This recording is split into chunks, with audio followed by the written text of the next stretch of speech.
prendre des santons, c'est vraiment pas évident. Ouais, Hein. non, mais écoute, ça va. Normalement, Voilà. c'est bon comme ça, mais c'est vrai que... Comme chaque semaine, le Père Maouet prépare avec ses paroissiens une nouvelle vidéomélie pour les fidèles de la paroisse Saint-Alix à Bruxelles.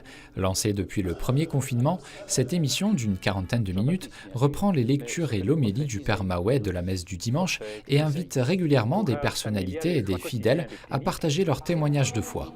Autorisé de nouveau depuis le 13 décembre à accueillir des fidèles durant les messes, dans la limite de 15 personnes, certaines paroisses belges font uniquement le choix d'une célébration digitale pour cette période de l'Avent.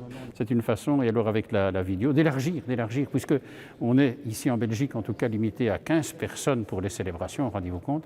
Et alors à partir de là, de pouvoir finalement élargir le champ et donc de rencontrer toutes les personnes qui veulent suivre, et ce sont plusieurs centaines chaque semaine en tout cas, près d'un millier parfois de gens qui sont là pour suivre.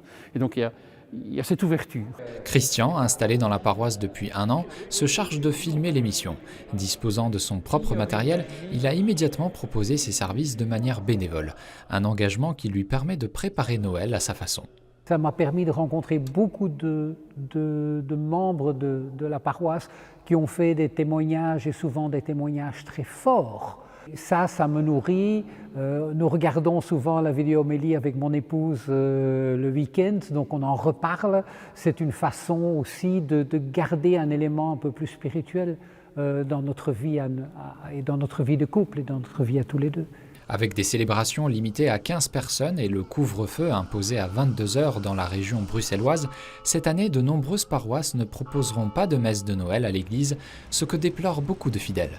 Il y a une petite partie de nous qui est frustrée, mais on essaye tout de même de vivre notre foi du mieux qu'on peut le faire. Et c'est sûr que nous, dans notre paroisse en tout cas, on ne pourra pas fêter, la messe de Noël ne sera pas célébrée parce que seulement 15 personnes, c'est autant dire qu'il est mieux de fermer parce que ça voudrait dire qu'il y aurait des privilégiés au sein de l'Église et je ne crois pas que cela soit le miroir du message du Christ. Les lieux de culte resteront tout de même ouverts pour permettre aux fidèles de prier, se confesser et se recueillir devant la crèche, comme ici à la cathédrale Saint-Michel et Gudule à Bruxelles, où une vingtaine de crèches préparées par les communautés catholiques étrangères de la ville sont exposées jusqu'au 3 janvier. Ça me fait beaucoup de bien de voir que dans le monde entier, cette fête est encore très présente.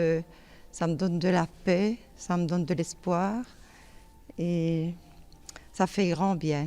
C'est vraiment quelque chose qui attire, on le voit bien, les gens en cette période de Noël, où les rassemblements ne sont guère permis ni possibles, mais où les gens éprouvent le besoin quand même d'une intériorité pour célébrer la fête. Afin de préparer au mieux les cœurs des fidèles à la venue du Seigneur, la basilique du Sacré-Cœur de Bruxelles propose une adoration perpétuelle du Saint-Sacrement tous les jours, 24 h sur 24. Les fidèles s'adaptent au couvre-feu en veillant ainsi toute la nuit devant le Saint-Sacrement, comme Françoise.